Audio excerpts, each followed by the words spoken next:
تکبر کا انجام اور مکافات عمل۔ ایک قدیم اور پررونق قلیوں والے شہر اصفہان میں زندگی ہر وقت رواں دواں رہتی تھی۔ یہ وہ دور تھا جب تجارت اپنے عروج پر تھی اور بازار طرح طرح کے قیمتی سامان، مسالہ جات اور ریشم سے بھرے رہتے تھے۔ انہی بازاروں کے بیچوں بیچ شہر کی سب سے بڑی اور شاندار عمارت میں مرزا بیگ کا ہیروں اور جواہرات کا کاروبار تھا۔ مرزا بیگ صرف ایک تاجر نہیں تھا، بلکہ اپنی دولت اور جاہ و جلال کی وجہ سے شہر کا ایک بااثر شخص سمجھا جاتا تھا۔ اللہ تعالیٰ نے اسے بے پناہ دولت سے نوازا تھا، لیکن دولت کے ساتھ ساتھ اس کے مزاج میں ایک ایسی چیز بھی درائی تھی جس نے اسے انسانوں سے دور کر دیا تھا، اور وہ تھا تکبر۔ مرزا بیگ کا ماننا تھا کہ اللہ نے اسے نہ صرف دولت دی ہے بلکہ لوگوں کو پہچاننے کی ایک ایسی خداداد صلاحیت بھی دی ہے جو کسی اور کے پاس نہیں۔ وہ اپنی محفلوں میں اکثر کہا کرتا، مجھے کسی انسان سے بات کرنے کی ضرورت نہیں، میں اس کے چہرے کی لکیریں، اس کا لباس اور اس کا لہجہ دیکھ کر بتا سکتا ہوں کہ اس کے دل میں کیا ہے۔ چور میری آنکھوں میں دھول نہیں جھونک سکتا اور ایماندار میری نظر سے چھپ نہیں سکتا۔ یہ خوش فہمی اس کے اندر اس قدر رچ بس گئی تھی کہ وہ خود کو منصف سمجھنے لگا تھا۔ وہ اپنے ملازمین کے ساتھ سخت رویہ رکھتا اور ذرا سی غلطی پر انہیں عبرتناک سزائیں دیتا۔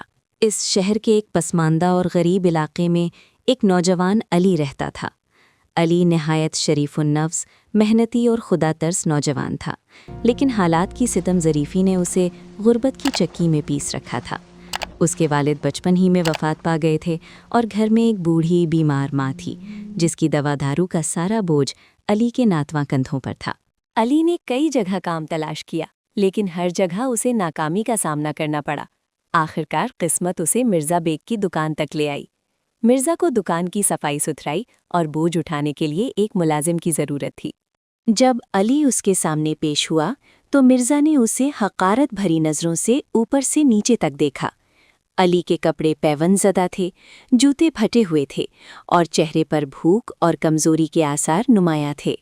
مرزا نے اپنے منشی سے کہا، اسے رکھ لو، شکل سے تو یہ مسکین لگتا ہے، شاید پیٹ کی آگ بجھانے کے لیے محنت کر ہی لے، لیکن اس پر کڑی نظر رکھنا، ایسے حلیے والے لوگ اکثر نیت کے بھی میلے ہوتے ہیں۔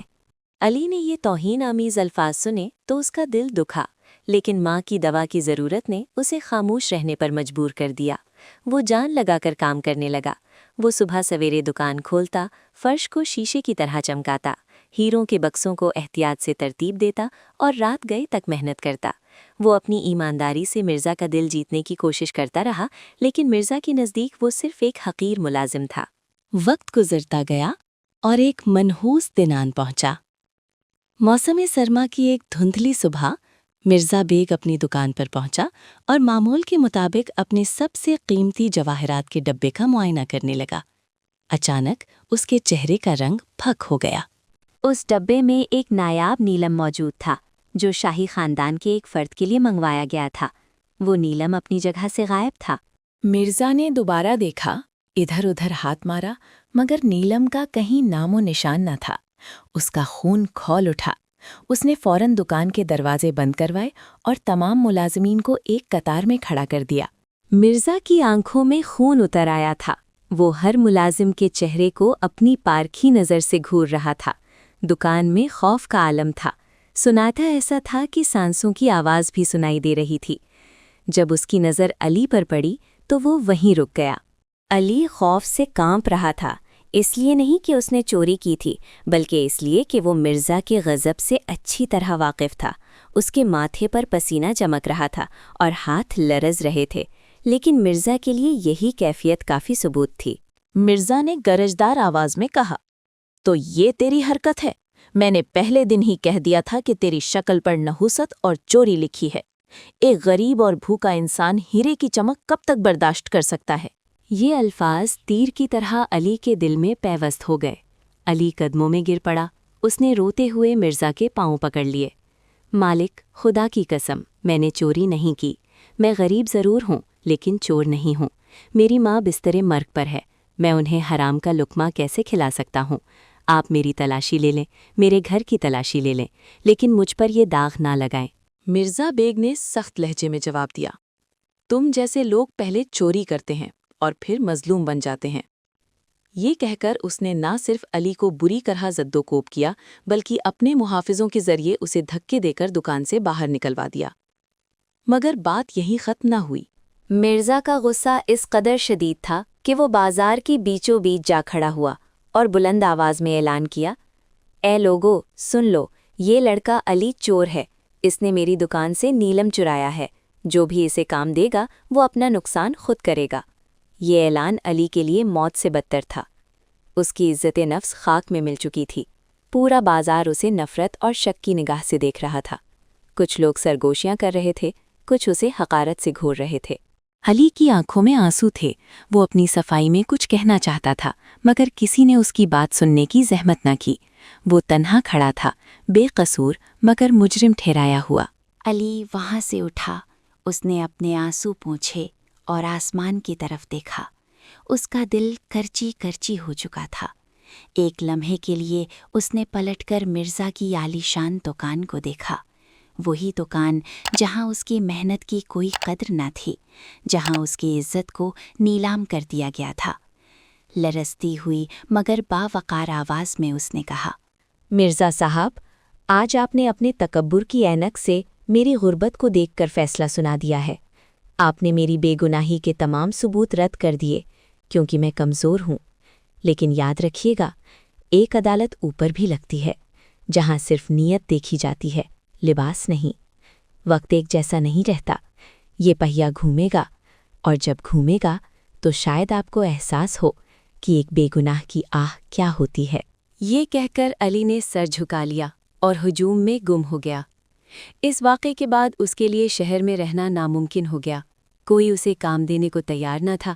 لوگ اسے دیکھتے ہی دکانوں کے دروازے بند کر دیتے۔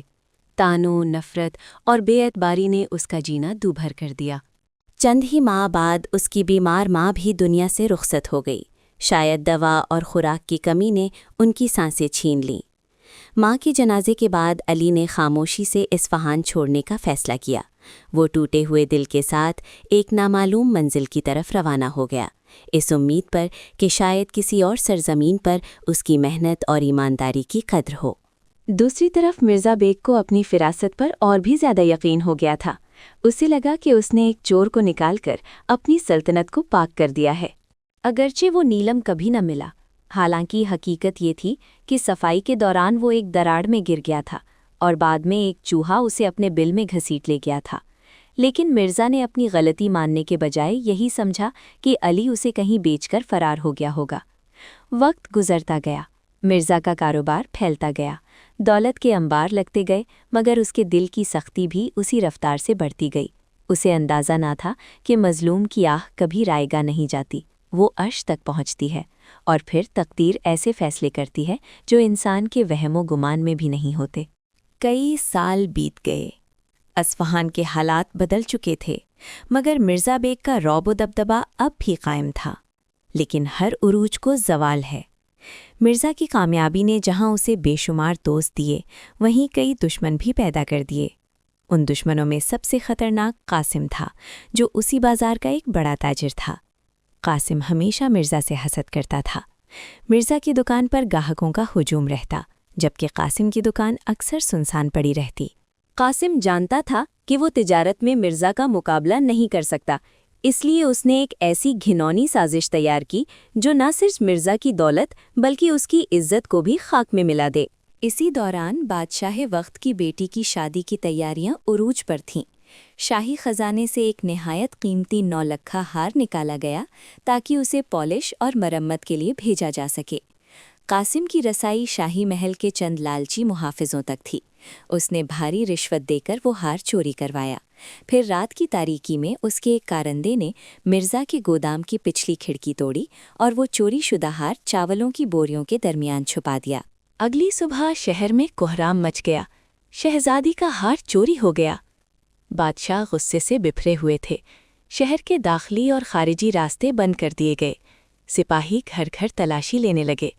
قاسم نے موقع غنیمت جانا اور ایک گمنام خط کے ذریعے کوتوال شہر کو اطلاع دے دی کہ اس نے مرزا بیگ کے گودام کے آس پاس مشکوک سرگرمیاں دیکھی ہیں۔ چند ہی لمحوں بعد سپاہیوں نے مرزا کی دکان کو گھیر لیا۔ مرزا نے غصے سے پوچھا، یہ کیا بدتمیزی ہے؟ کیا تم جانتے نہیں میں کون ہوں؟ کوتوال نے سرد لہجے میں جواب دیا۔ مرزا صاحب، ہمیں حکم ہے، تلاشی لینی پڑے گی۔ مرزا نے غرور سے مسکرا کر کہا، شوق سے لو، میرا دامن صاف ہے۔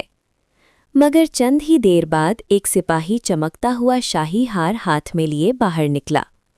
ہار کو دیکھتے ہی مرزا کے پیروں تلے سے زمین نکل گئی، اس کی آنکھیں پھٹی کی پھٹی رہ گئیں۔ یہ جھوٹ ہے، یہ سازش ہے، میں نے یہ ہار کبھی نہیں دیکھا۔ مگر اب اس کی کوئی سننے والا نہ تھا۔ کوتوال نے اسے ہتکڑیاں پہنا دیں۔ وہی بازار، وہی گلیاں، وہی لوگ۔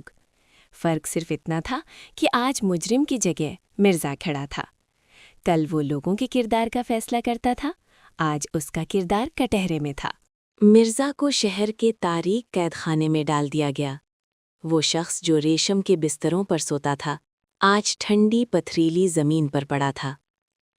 ساری رات اس کے ذہن میں ایک ہی منظر گھومتا رہا، علی اس کے قدموں میں گرا ہوا، اپنی بے گناہی کی قسمیں کھاتا ہوا، اور وہ اسے دھتکارتا ہوا۔ آج مرزا خود قسمیں کھا رہا تھا اور کوئی اس کا یقین نہیں کر رہا تھا۔ اسے پہلی بار احساس ہوا کہ بے بسی کیا ہوتی ہے۔ اسے علی کے الفاظ یاد آئے، ایک عدالت اوپر بھی لگتی ہے۔ مرزا ساری رات روتا رہا، مگر اب پچھتاوے کا کیا فائدہ؟ مقدمے کی سماعت کا دن آن پہنچا۔ دربار کھچا کھچ بھرا ہوا تھا۔ مرزا کو زنجیروں میں جکڑ کر پیش کیا گیا۔ قاسم بھی وہاں موجود تھا، بظاہر افسردہ مگر اندر سے مسرور۔ تمام ظاہری ثبوت مرزا کے خلاف تھے۔ قاضی نے قلم اٹھایا تاکہ سخت ترین سزا کا حکم لکھ سکے کہ اچانک مجمع میں سے ایک پراثر آواز گونجی، ٹھہریے، انصاف میں جلدی نہ کیجیے جہاں پناہ۔ سب کی نظریں ایک ساتھ دربار کے دروازے کی طرف مڑ گئیں۔ وہاں ایک خوش لباس باوقار نوجوان کھڑا تھا۔ اس کے چہرے پر سنجیدگی اور آنکھوں میں سچائی کی چمک تھی۔ اس کی شخصیت میں وقار بھی تھا اور اعتماد بھی۔ یہ کوئی اور نہیں، علی تھا۔ ان گزرے برسوں میں علی نے ایک دوسرے شہر جا کر انتھک محنت کی تھی۔ اس نے دیانتداری کو اپنا سرمایہ بنایا اور وقت نے اس کی سچائی کا صلہ دیا۔ اب وہ ایک کامیاب اور باعزت تاجر بن چکا تھا۔ وہ اتفاقاً تجارت کے سلسلے میں اصفہان آیا ہوا تھا، اور جب اسے مرزا کے مقدمے کی خبر ملی تو وہ فوراً دربار پہنچ گیا۔ بادشاہ نے سخت لہجے میں پوچھا، تم کون ہو اور عدالتی کارروائی میں مداخلت کی جرت کیسے کی؟ علی نے ادب سے جھک کر سلام کیا اور نہایت پرسکون آواز میں کہا، بادشاہ سلامت، میں اس شہر کا ایک پرانا باسی ہوں اور حقائق جانتا ہوں۔ میں گواہی دینے آیا ہوں کہ مرزا بیگ بے قصور ہیں۔ دربار میں سرگوشیاں شروع ہو گئیں۔ مرزا نے چونک کر اس نوجوان کو دیکھا۔ اس نے اسے پہچانا نہیں۔ خوشحالی اور وقار نے علی کے حلیے کو بگل دیا تھا، مگر قاسم کے ماتھے پر پسینہ نمایاں ہو گیا۔ علی نے اپنی بات جاری رکھی، جہاں پناہ، جس رات یہ چوری ہوئی، میں اپنے تجارتی قافلے کے ساتھ شہر کے باہر ایک سرائے میں ٹھہرا ہوا تھا۔ میں نے اپنی آنکھوں سے دیکھا کہ قاسم کا ایک خاص ملازم، جسے لوگ کالو کے نام سے جانتے ہیں، رات کے پچھلے پہر شہر کی دیوار پھلانگ کر باہر آیا۔ وہ نشے میں دھت تھا اور سرائے کے چوکیدار کے سامنے فخر سے کہہ رہا تھا کہ اس نے اپنے آقا قاسم کے حکم پر ایک بہت بڑا شکار پھنسایا ہے۔ اگر آپ اس ملازم کو گرفتار کر کے سختی سے پوچھ گچھ کریں اور سرائے کے چوکیدار کو طلب کریں تو سچائی خود سامنے آ جائے گی۔ دربار میں سناٹا چھا گیا۔ بادشاہ کے اشارے پر فوراً قالو کو گرفتار کیا گیا اور سرائے کے چوکیدار کو بلایا گیا۔ چند سخت سوالات کے بعد قالو کے حوصلے جواب دے گئے، وہ ٹوٹ گیا۔ بھری عدالت میں اس نے اعتراف کیا کہ قاسم نے اسے بھاری رقم دے کر شاہی ہار مرزا کے گودام میں رکھوایا تھا۔ یہ سنتے ہی دربار میں کھلبلی مچ گئی۔ بادشاہ کا چہرہ غضب سے سرخ ہو گیا۔ فوراً قاسم کی گرفتاری کا حکم دیا گیا اور مرزا کی رہائی کا پروانہ جاری ہوا۔ نہایت نرمی مگر وقار سے اس نے کہا، مرزا صاحب، آپ مجھے کیسے پہچان سکتے ہیں؟ آپ تو ہمیشہ لباس دیکھ کر فیصلہ کرتے تھے۔ میں وہی علی ہوں جسے آپ نے برسوں پہلے چور کہہ کر دکان سے دھکے دے کر نکال دیا تھا۔ اس دن میں نے چوری نہیں کی تھی اور آج آپ نے بھی نہیں کی۔ فرق صرف اتنا ہے کہ اس دن آپ منصف تھے اور میں ملزم، اور آج حالات نے ہمیں ایک دوسرے کی جگہ لا کھڑا کیا ہے۔ یہ سننا تھا کہ مرزا بیگ کا وجود لرز اٹھا، اس کا سر شرم سے جھک گیا، آنکھوں سے آنسو بہنے لگے۔ وہ علی کے قدموں میں گرنے ہی والا تھا کہ علی نے فوراً آگے بڑھ کر اسے تھام لیا اور سینے سے لگا لیا۔ علی نے دھیمے لہجے میں کہا، مرزا صاحب، سر اٹھائیے۔ اللہ نے آپ کو یہ وقت اس لیے دکھایا ہے تاکہ آپ جان سکیں کہ عزت اور ذلت صرف اسی کے ہاتھ میں ہے۔ کسی کے پھٹے کپڑے دیکھ کر اس کی نیت کا فیصلہ نہ کیجیے اور اپنی عقل و فراست پر کبھی غرور نہ کیجیے، کیونکہ وقت کا اصل بادشاہ صرف خدا ہے۔ اس دن کے بعد مرزا بیگ کی زندگی بدل گئی۔ اس نے تکبر کو ہمیشہ کے لیے ترک کر دیا۔ اس نے اپنی دولت کا بڑا حصہ غریبوں اور مسکینوں کی مدد کے لیے وقف کر دیا۔ اب وہ لوگوں کے چہرے نہیں، دل دیکھنے کی کوشش کرتا تھا۔ اسے سمجھ آ گیا تھا کہ انسان کی پہچان اس کے لباس یا دولت سے نہیں، بلکہ اس کے کردار اور ظرف سے ہوتی ہے۔ اور یوں کہانی ایک ابدی سبق پر ختم ہوئی۔